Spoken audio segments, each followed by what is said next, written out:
Venga, Ripoll, venga. Acá, así. Estamos más.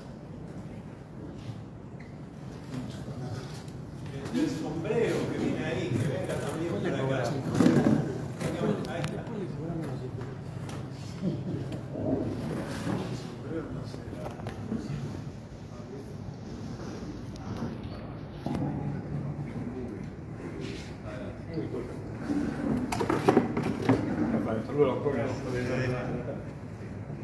Pero muy buena, más que bienvenido.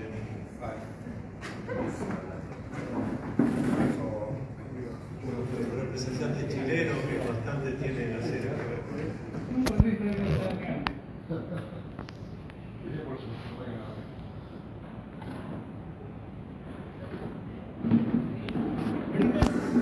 agradecerles que en este día de verano se le ocurrió a la cera desencarnar un 6 de febrero.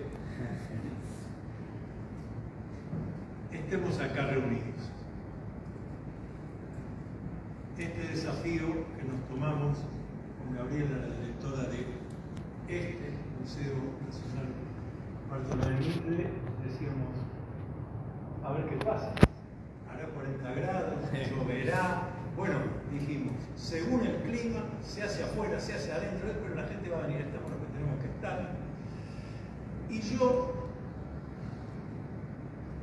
voy a buscar en un rato, porque ustedes conocen que lo peor que se puede hacer conmigo es darme el micrófono. Se conoce que empiezo, nunca se conoce, pero vamos a ser prudentes. Lo que me interesa es contar una serie de cosas sobre la figura del general Juan Gualberto Gregorio de las Heras, que en general no son las que están en el libro. Algunos de ustedes ya el libro lo tienen, el que no lo tiene, yo conozco que al terminar se abalanzará allá sobre el stand de ventas, y yo me he traído una vieja lapicera de aquellas de tinta para dedicar los libros.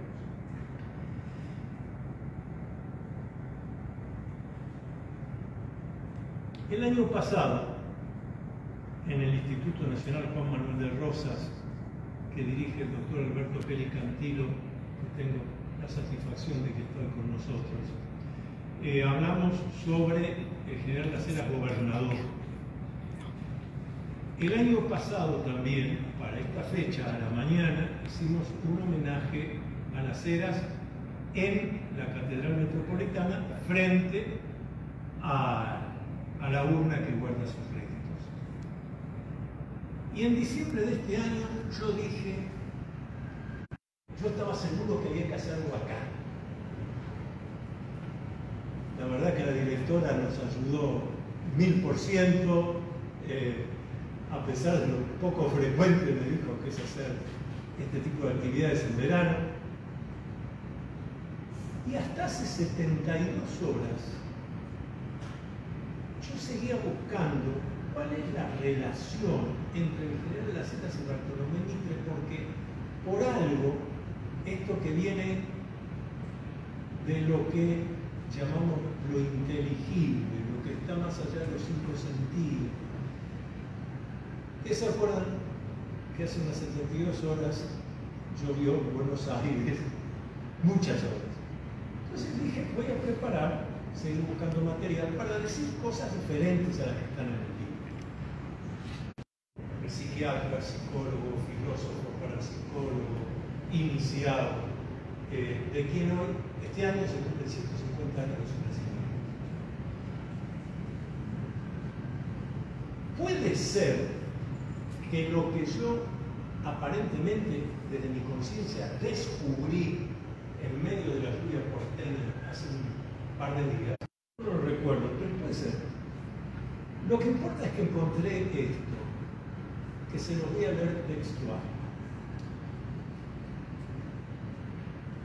En 1906, estoy hablando de 1906, habían pasado 40 años. Entonces el gobierno nacional dispone el traslado de los restos del general Las Heras a la ciudad de Buenos Aires. El mismo año que había había desencarnado Bartolomé.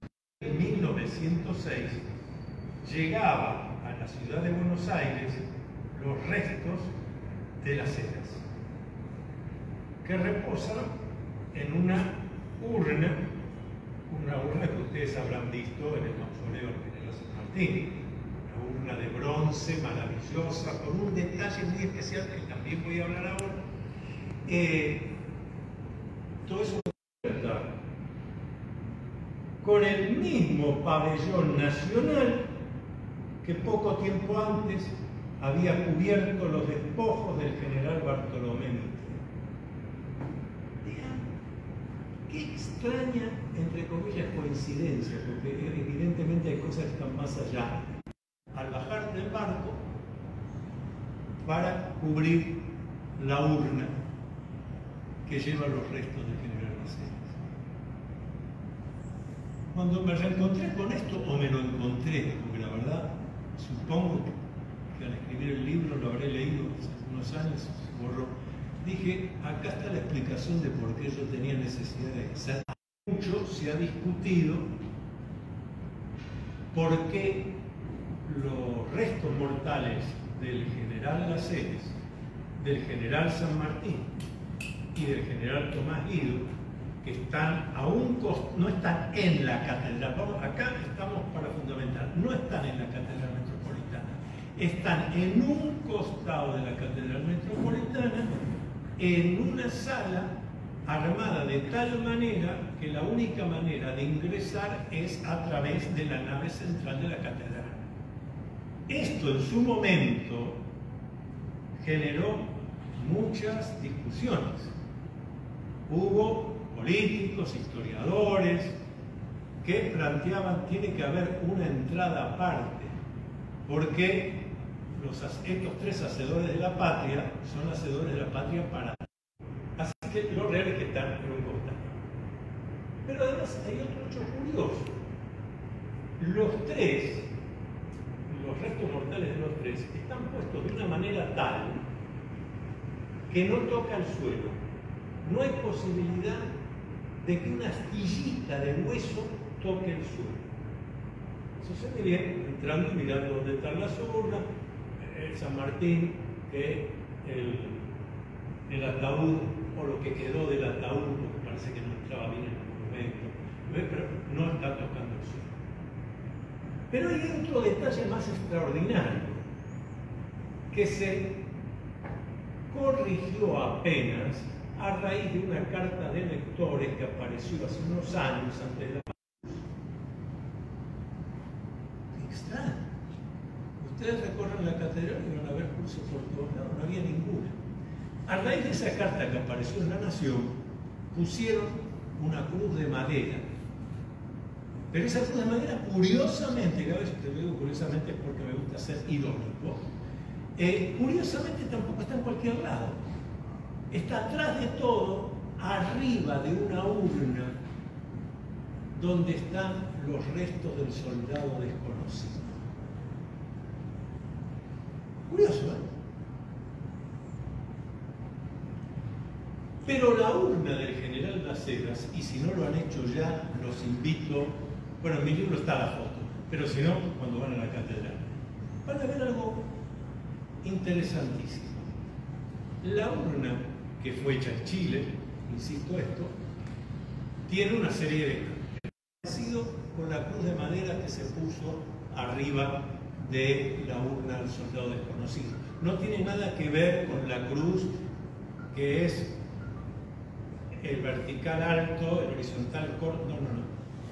¿Saben qué cruz es?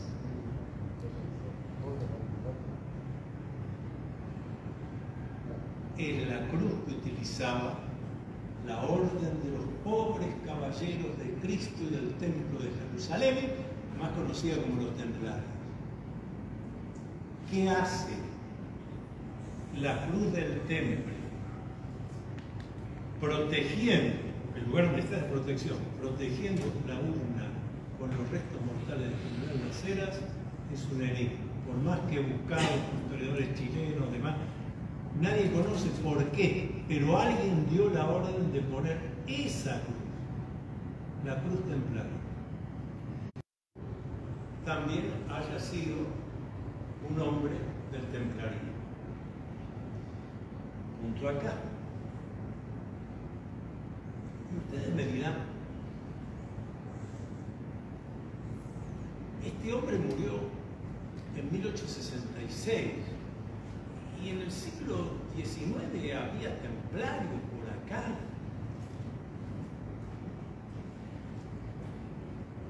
Yo tengo una respuesta bastante más simple, hay que investigar, la respuesta es que sí, pero ¿por qué tendrían que acreditar lo que yo digo? Miren, mañana mismo, porque como todos los cementerios está abierto de lunes a lunes, ahí al lado del... Tomen el corredor de la mano derecha y más o menos a la mitad hay enterrado un caballero de alguna orden. No podemos afirmar si es templario, pero es un caballero enterrado. Además, históricamente está claro que es un caballero, pero más interesante que históricamente es lo que se ve en la tumba.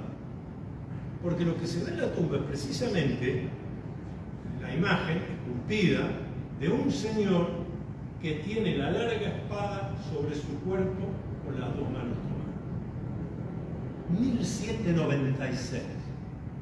Y eso está reconocido históricamente. Ahora, ¿de dónde vino ese caballero? ¿A qué orden pertenecía? ¿De los hospitalarios? ¿De los... Pero desencarnó acá y lo enterraron acá. ¿Ven qué interesante que es? Porque esta es la historia que más me interesa, la historia que no nos contaron.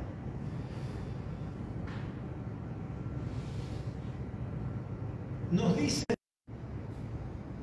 cólera y liquidaba 10 millones de personas en un mes. Pero si la persona no se enfermaba,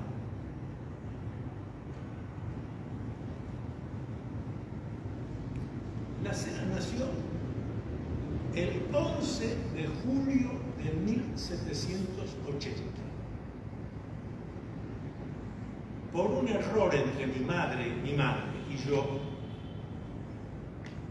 tendría que haber nacido unas horas antes, pero nací, un error entre mi madre y yo, nací a la 1:30, debe haber sido por diferencial, yo nací a la 1:30 del 12 de julio, hasta esa edad.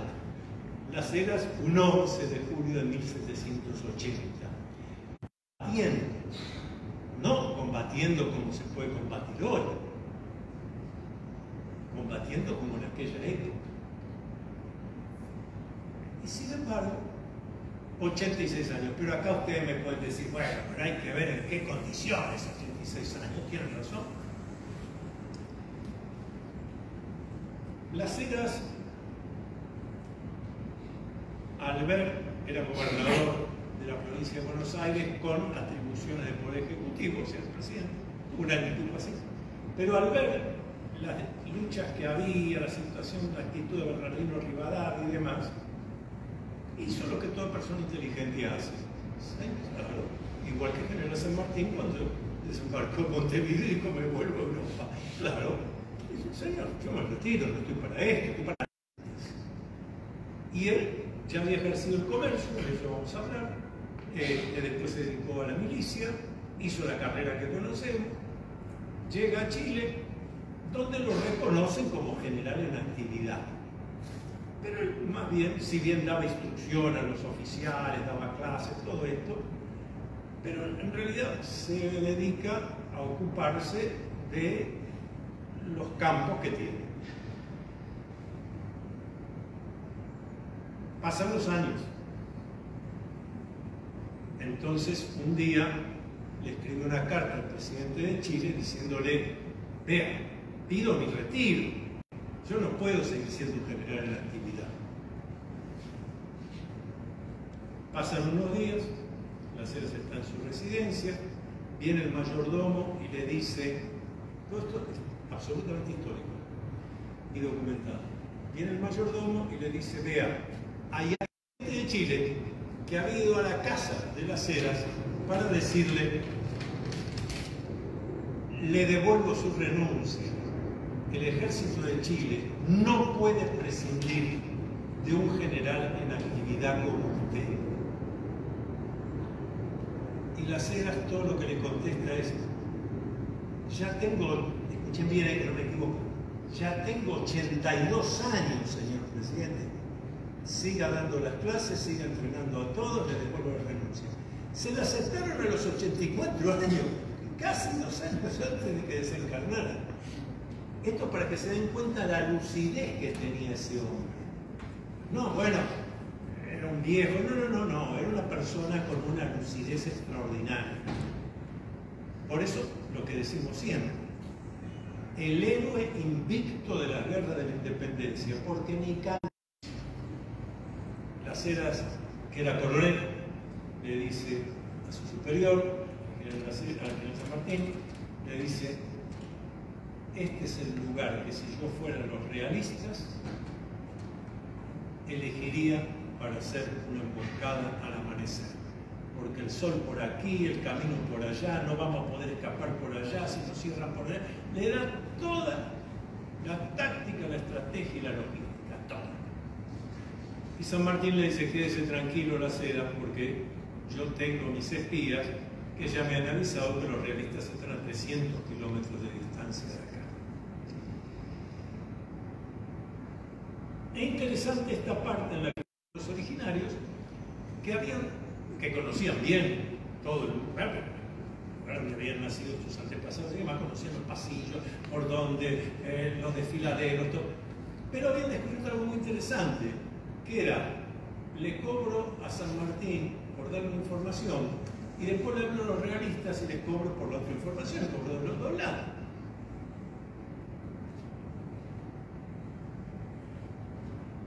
¿Qué problema? Mi superior me da una orden, hay que cumplir, pero yo estoy absolutamente convencido de que esto se nos lleva un desastre. ¿Qué hago? Desobedezco. Bueno, da la siguiente orden. Estoy hablando de 3.500 hombres en aquella época. Todas las fuerzas de San Martín se notan. Manejan los carruajes, duermen al lado del carruaje. Los caballos quedan con todos sus atavíos y los soldados duermen al lado del caballo. Todo previsto para que al toque de clarinete se pueda salir hacia tal lado. Vamos a salir de tal manera, así, así, si suena el clarín. Al amanecer aparecieron los realistas. Sonó el clarín. Está reconocido por los escritos que hizo San Martín en Chile que Las Heras no perdió una bala de cañón. Y San Martín mismo escribe: si Las Heras no hubiera actuado de esta manera, mi sueño libertador se acababa en cancha rayada. Es solar. A veces la palabra solar llama la atención, pero no, solar en el sentido de la persona iluminada, que su mente va en grande, pero de grande analiza hasta los pequeños detalles también. Y además, el héroe solar es alguien que está dispuesto a permanentemente ser sometido a dificultades, vicisitudes, problemas, complicaciones, y eso le permite crecer. Traje acá los detalles.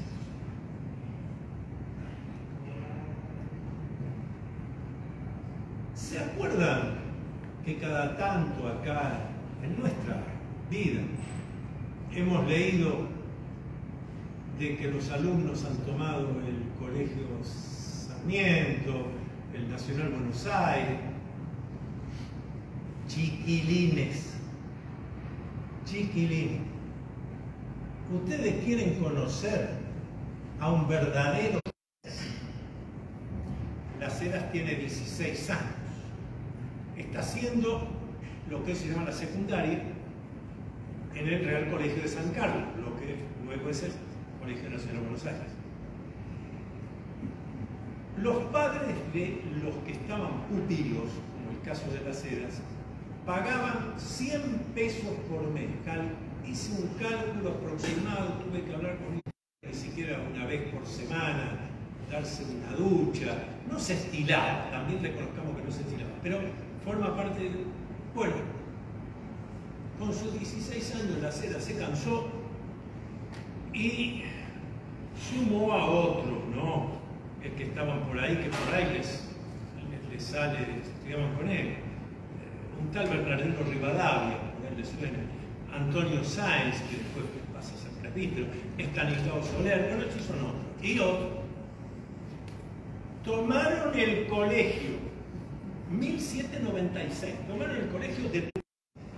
El virrey, que era Pedro de Melo, se entera de esto y agarra a uno de sus soldados y dice, vaya, sáquenos a estos.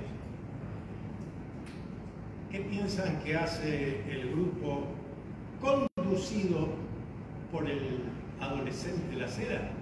Estaban armados, los tirotean. Tomaron el colegio en serio, de acá nos van a sacar muertos. Esto, ahora voy a más detalle, pero esto es muy importante porque esto va señalando la personalidad. No es, pero mirá, el héroe invicto. No, este hombre desde siempre no es sanidad. La normalidad es mediocridad. Eso, cuando quieran, lo discutimos. Recuerden que lo estudiamos en metodología de investigación científica. Normal es salir donde se encuentra la pasión del individuo de una muestra. Listo. Bueno, frente a este hecho, el virrey se entera que están tirando y manda directamente a las tropas del regimiento fijo de Buenos Aires para entrar. Él sigue tirando. Obviamente, cuando descubren que hay un líder y que el líder es Juan Gualberto Gregorio de Las Heras, van a la casa de su padre, el acaudalado comerciante Bernardo Gregorio de Las Heras. Me detengo acá. Si ven en mi libro, a mí me gusta decir a la aldea de Buenos Aires, porque si no pasa como decía Borges, se me hace que Buenos Aires fue eterna. Era una aldea que no tenía ni una calle empedrada y cada vez que llovía o crecía el río era un desastre. Bien, pero Las Heras viene acá, se pone a las órdenes y ya ahí inicia su carrera militar. ¿Qué cuerda estaba haciendo Las Heras en Córdoba, ejerciendo de comerciante? No me extraña, pero ¿por qué estaba en Córdoba? Vuelvo a la toma. Van a don Bernardo, digan, arregle esto con su hijo. ¿Saben cómo se resolvió? Tuvo que ir don Bernardo entrar diciendo, a ver si me tiran a mí. Ingresó al colegio y lo sacó, como hay damas que dicen, a puntapiés en el trasero, a Juan Gualbertito. Lo subió a una carreta, ni siquiera una diligencia, a una carreta y lo mandó a lograr. Pero por eso les vuelvo a insistir, una personalidad notable en todo sentido.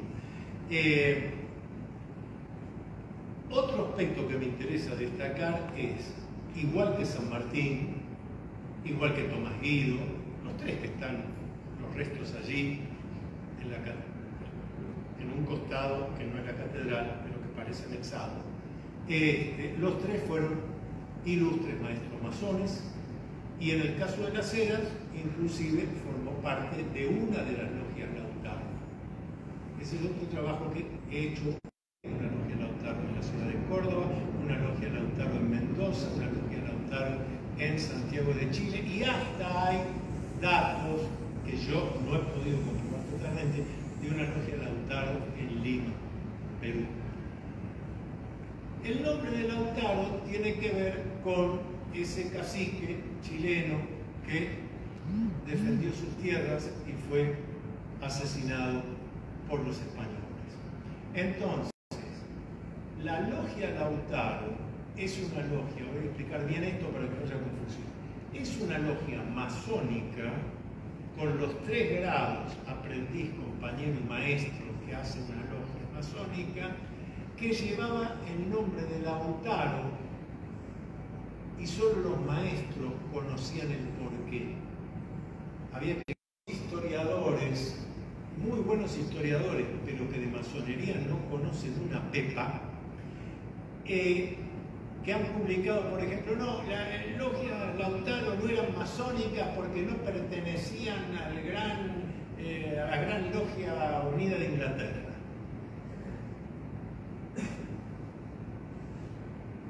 Eso lo dice alguien tan ignorante como si alguien que quisiera hacer historia de fútbol diría: eso que juegan en el Bochín Club los pichones jubilados, no importa si está afiliado a la AFA o a la FIFA, esto es lo mismo. Un grupo de maestros masones, 7, puede generar una logia. Que en masonería sea una logia salvaje, en el sentido justamente que no depende de nadie, pero no que no sea masónica. A ver, mi distinguido público,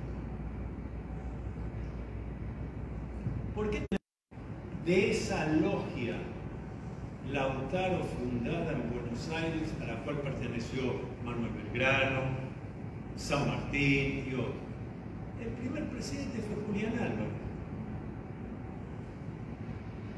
Eso, lo más destacado que hizo Julián Álvarez es eso, que fue el comienzo ya ejecutivo, ahora les voy a decir por qué ejecutivo, con San Martín incluido y demás, aunque acuérdense que al principio había sospechas sobre San Martín porque no dejaba de ser alguien que había jurado lealtad a la corona española, un secretismo necesario para desarrollar lo que después fue la campaña libertadora. Dije de manera ejecutiva, 1812, pero la idea de independizar esta parte de América de la corona española viene de muchísimo antes. En esta pequeña aldea, en 1795, ingresó a la masonería un señor llamado Manuel Belgrano. 1795. ¿Conocen cómo se llamaba esa logia? El nombre lo explica todo. 1795, Logia Independencia. Lo que llamamos hoy los intelectuales, los que habían ido a Europa, de lo que entonces se entendía por democracia. Y ya acá estaba presente eso. Unos minutos.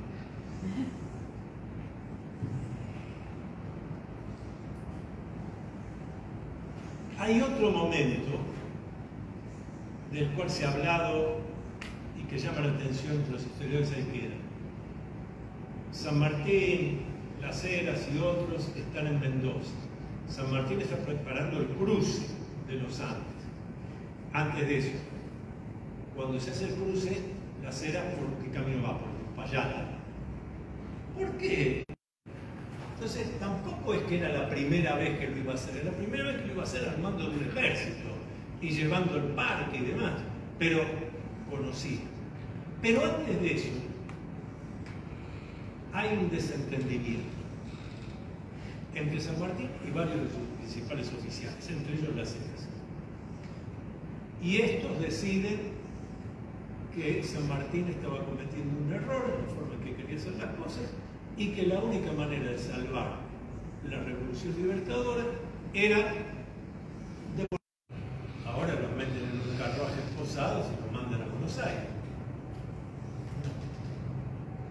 En Las Heras que le va a decir a San Martín: si esto lo hablamos entre nosotros, me parece que la palabra que usó fue otra, entre nosotros, privadamente, esto se resuelve. Nadie apostaba ni un peso. Se encerraron, estuvieron unas horas dialogando, salieron y San Martín dirá: continuamos con lo que hay que hacer. ¿Cómo se arregló? Lo iban a deponer, los que lo iban a deponer son detenidos y unas horas después somos todos amigos. En esa no eran amigos,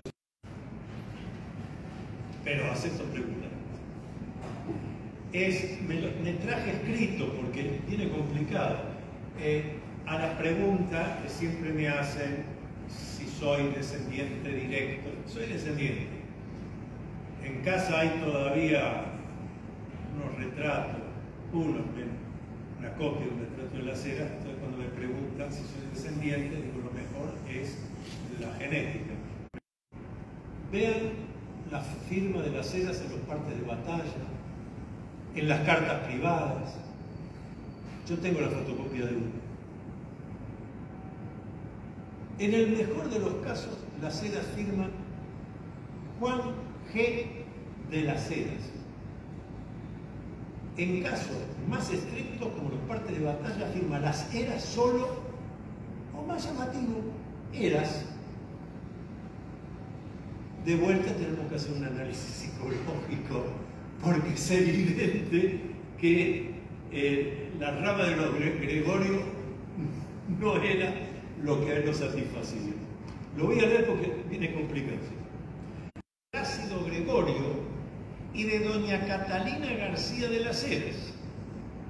Juan Gualberto unió, igual que había hecho su padre, el mismo apellido, pero unió el apellido de su abuela, de su abuelo, con el segundo apellido de su abuela, porque la abuela es García de Las Heras, pero ya en el caso de su padre, el García había volado. El padre del general es Bernardo Gregorio de Las Heras. El García desapareció. Y Gualberto toma completo el apellido de su padre, Gregorio de Las Heras, pero las firmas de toda su vida firma Las Heras. De aquellos Las Heras de Castilla la Vieja, cerca de Soria, etc., de Las Heras desciendo yo. Y de esos Las Heras también descendía Juan Gualberto, solamente que también descendía. Una pregunta. Sí, acá. Una aclaración. Sí. En Chile, la calle es Gregorio, no es Las Heras. Fíjate que la avenida Gregorio es Las Heras. Yo descubrí después de muchos años de vivir ahí. Acá, sí, por ahí Gregorio, que es la artillería. Hasta que descubrí un día, me paré la placa y estaba el nombre completo, por supuesto. Juan Alberto Gregorio Las Heras. Y un detalle ya grande, el general Bulnes, que puede ser presidente de Chile, Las Heras va a tener 4 presidentes de Chile que fueron su alterno: Freire, Bulnes, Blanco Encalada. Entonces fueron sus alternos, digamos, en la época del Libertador. Y van a, con Blanco Encalada, va a volver a empezar la cordillera. Esto es un dato muy conocido.